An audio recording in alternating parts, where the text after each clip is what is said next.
In today's video, I'm going to show you how to enable the picture-in-picture mode on your Mac.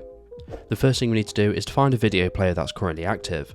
In this instance, I'm using my web browser and a YouTube video player, but this can be the Netflix app, the Apple TV app, etc.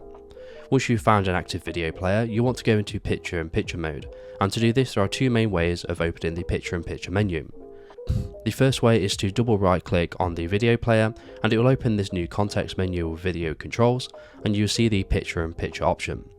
The second way of opening this menu is by holding the control key on your keyboard and to double left click instead. Once you've opened this menu, you want to click on the picture-in-picture option and it will grab the video from the video player and pin it to your Mac desktop. Now this always stays on top of every application you open, and it can also be manipulated by moving it around your screen, and you can move it off the screen as much as you want. You can also resize it by dragging in one of these corners.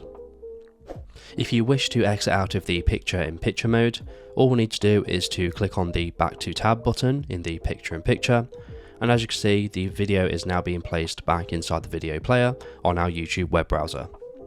And that is how you do picture-in-picture mode on your Mac. So if this video was helpful, please leave a like, and if you have any questions or comments, you can leave them below.